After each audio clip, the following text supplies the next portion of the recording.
Halo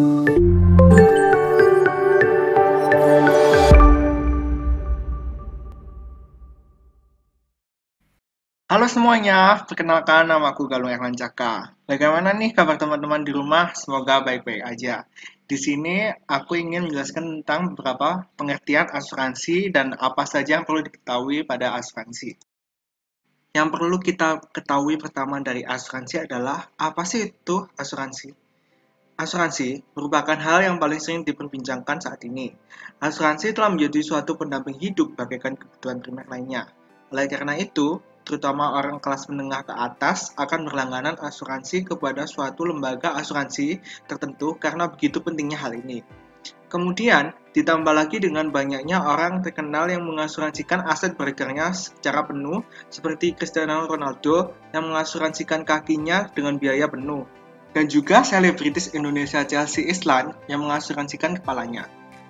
Menurut KUHD pasal 246 disebutkan bahwa asuransi atau pertanggungan adalah suatu perjanjian dengan nama seorang penanggung yang mengikatkan diri kepada seorang tertanggung dengan menerima suatu premi untuk penggantian kepadanya karena suatu kerusakan atau kehilangan keuntungan yang diharapkan yang mungkin akan dideritanya karena suatu peristiwa yang tidak dapat ditentukan. Pengertian asuransi yang lain adalah merupakan suatu pelimpahan risiko dari pihak pertama kepada pihak lain. Dari segi ekonomi, asuransi berarti suatu pengumpulan dana yang dapat dipakai untuk menutup atau memberi ganti rugi kepada orang yang mengalami kerugian tersebut. Selanjutnya adalah fungsi asuransi. Asuransi memiliki 3 fungsi, yaitu fungsi utama, fungsi tambahan, dan fungsi-fungsi lainnya.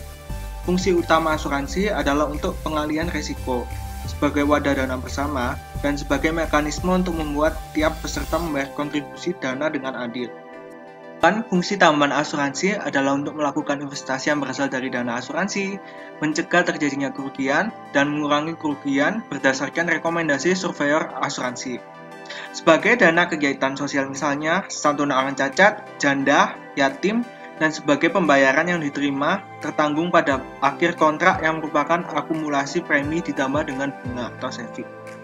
Yang terakhir, fungsi lain-lain asuransi adalah sebagai sumber dana investasi yang berasal dari premi yang disediakan untuk membayar klaim dan pendapatan jasa.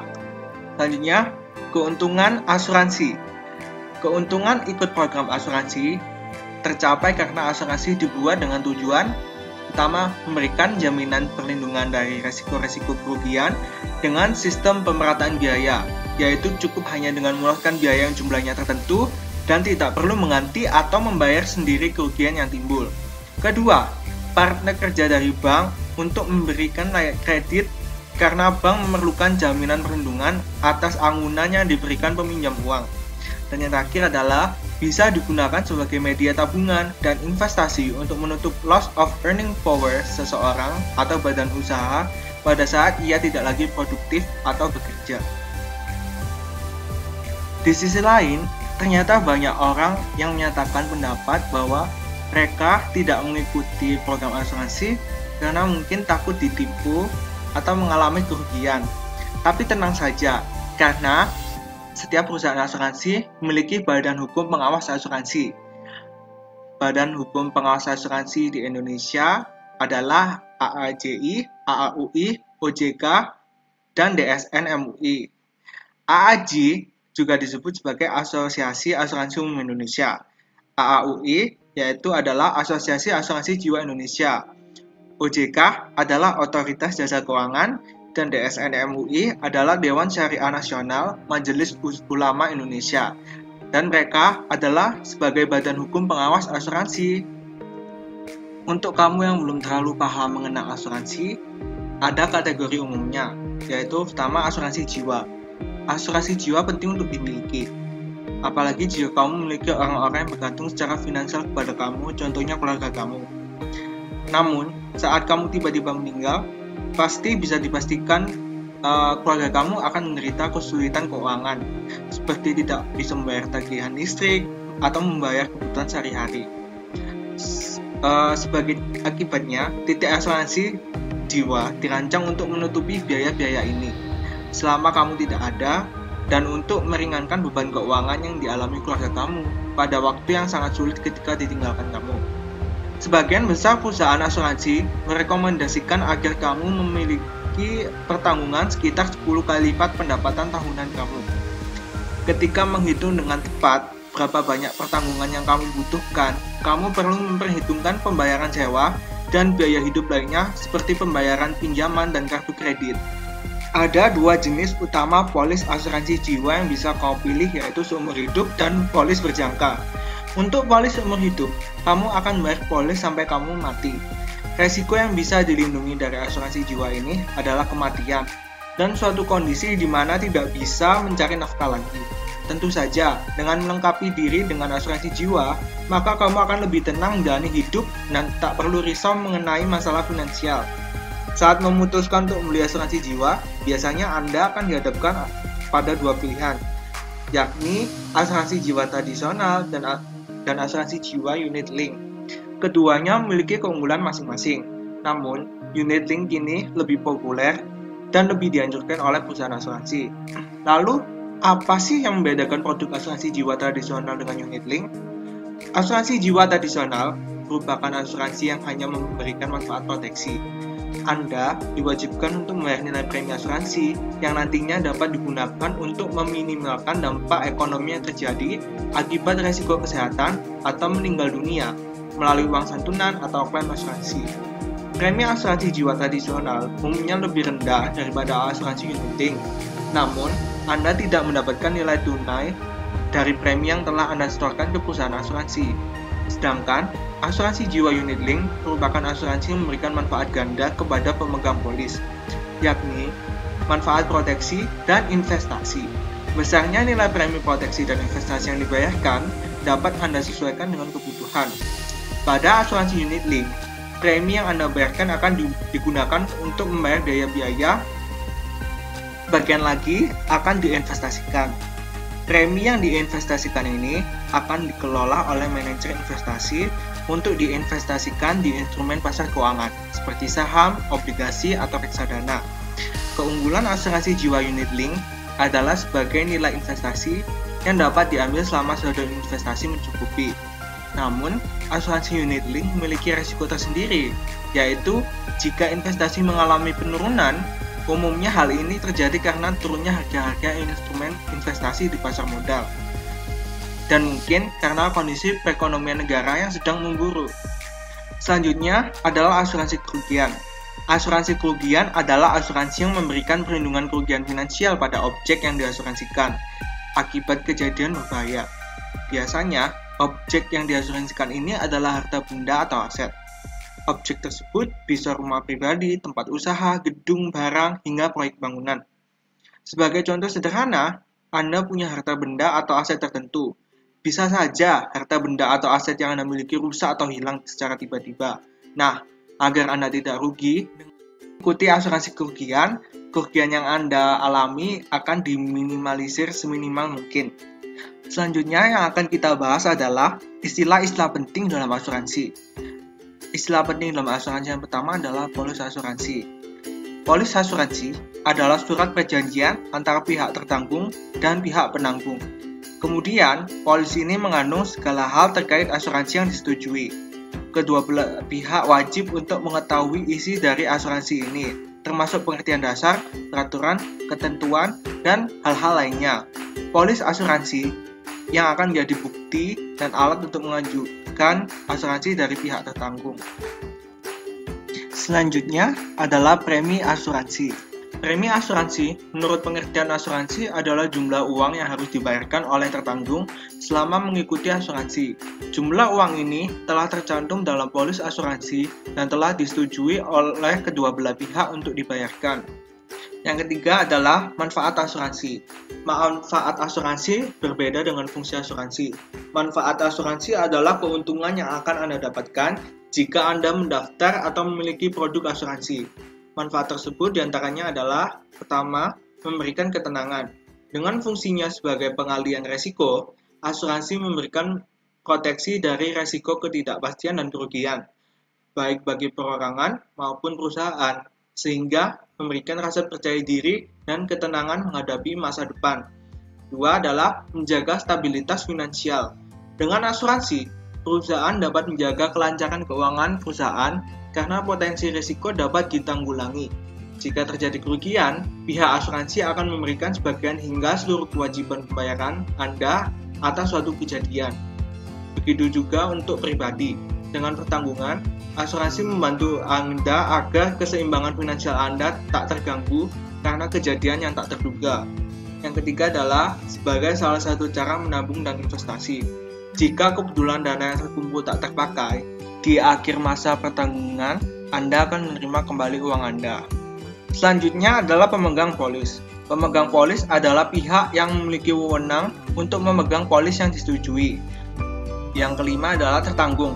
Tertanggung adalah orang yang menjadi objek pertanggungan dari asuransi. Sederhananya, menurut pengertian asuransi, tertanggung adalah orang yang diasuransikan oleh sebuah badan asuransi jika terjadi suatu hal pada orang tersebut. Yang keenam adalah pembayar premi. Premi adalah sejumlah uang yang harus dibayarkan setiap bulannya sebagai kewajiban dari tertanggung atas keikutsertaannya dalam asuransi. Sedangkan pembayar premi adalah orang yang membayar premi tersebut. Yang terakhir adalah penerima manfaat. Asuransi jiwa baru bisa berlaku jika sudah memenuhi prinsip insurable interest. Insurable interest artinya penerima manfaat kemungkinan mendapat keuntungan jika orang yang dijamin dalam asuransi tetap hidup. Sebaliknya, penerima manfaat beresiko mengalami kerugian bila orang yang dijamin meninggal dunia. Atau dengan kata lain, ada ketergantungan finansial dari penerimaan manfaat kepada tertanggung. Selanjutnya, kita akan membahas nih tentang apa sih hubungan asuransi dengan manajemen risiko. Kenapa kok bisa asuransi itu masuk dalam manajemen risiko? Hubungan antara risiko dan asuransi adalah hubungan langsung yang substansial dan strategis. Motivasi utama masyarakat untuk membeli asuransi adalah karena keberadaan risiko yang penuh ketidakpastian. Proteksi asuransi merupakan salah satu sarana efisien dalam pengendalian risiko secara finansial melalui mekanisme pengalihan risiko ke asuransi. Risiko adalah hal yang tidak akan pernah dapat dihindari pada suatu kegiatan atau aktivitas yang dilakukan manusia. Dari aspek manajemen risiko, asuransi merupakan salah satu sarana efisien yang mengendalikan risiko secara finansial. Yang perlu kita ketahui dari konsep manajemen risiko adalah 5, yaitu identify risk, measure risk, examine solution, implement solution, dan monitor results. Identify risk itu di mana kita mengidentifikasi masalah yang timbul.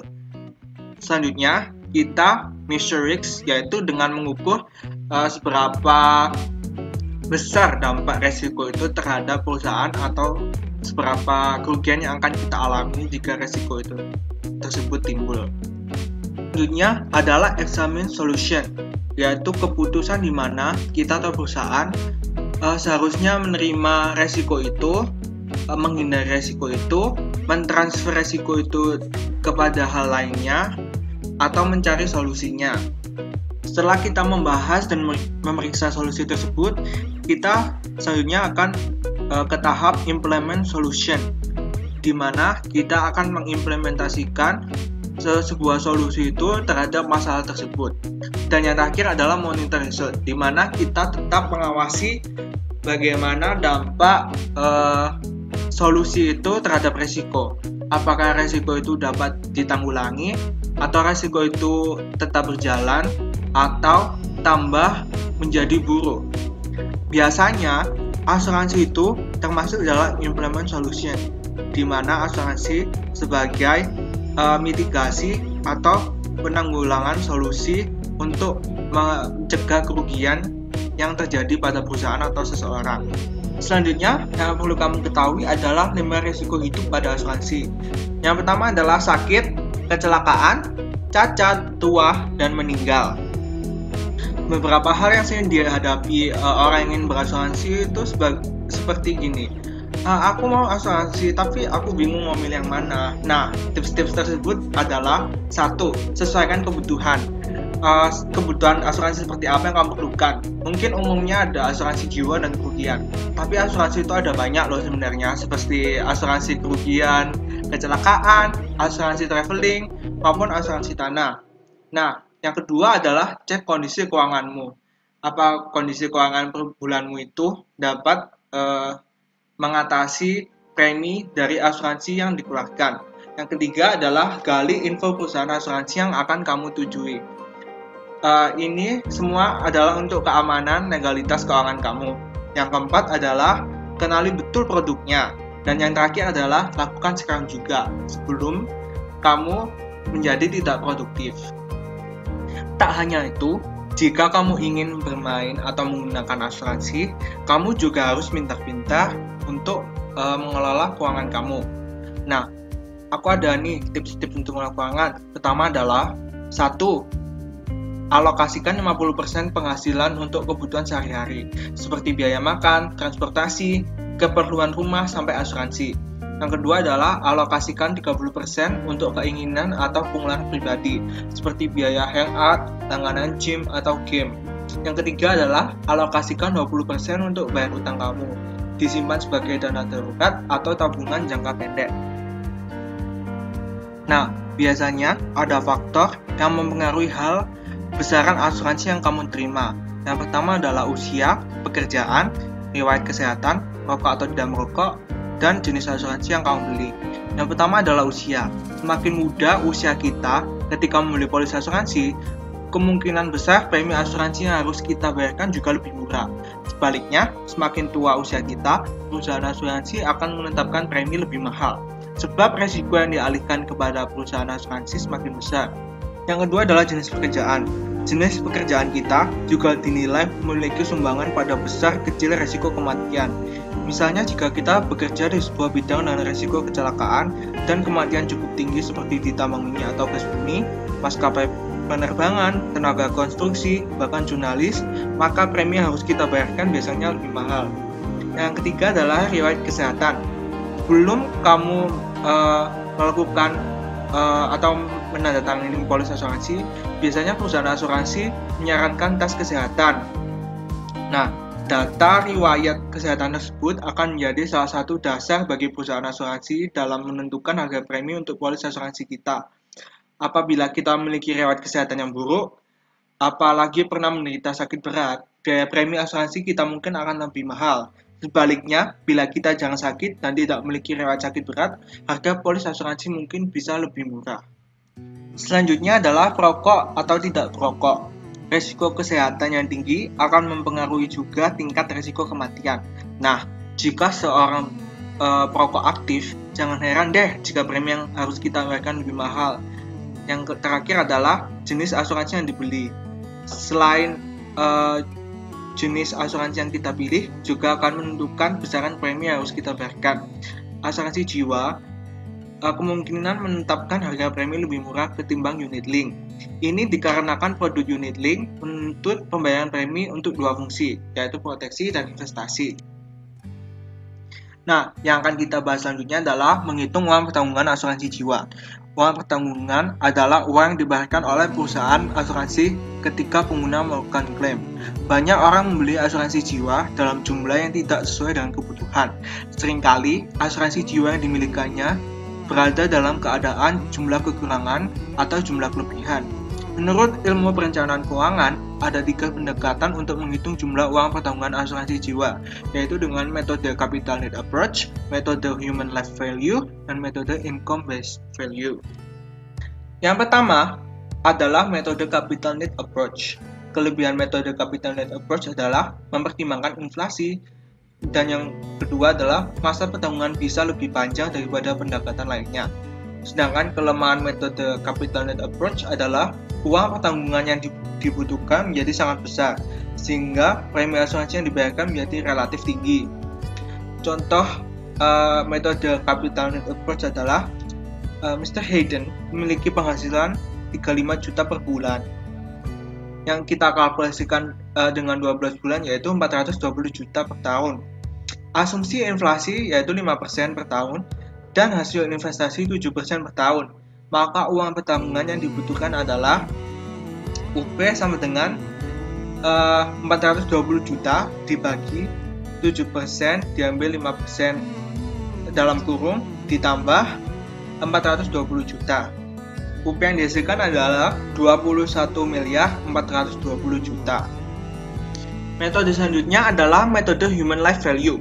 Pada metode ini, uang pertanggungan mutlak dihitung berdasarkan pendapatan bulanan dikali dengan lama dana tersedia untuk menopang hidup, tanpa memperhatikan faktor bunga maupun pertumbuhan dana jika uang pertanggungan disimpan dalam produk perbankan. Contohnya, seorang ayah 28 tahun memiliki penghasilan bersih sebesar 12 juta per bulannya. Istri ibu rumah tangga mereka memiliki satu orang anak usia 7 tahun. Jika sang ayah meninggal dunia, maka besarnya uang pertanggungan adalah sebagai berikut, yaitu 12 juta dikali 12 dikali 5, sama dengan 720 juta.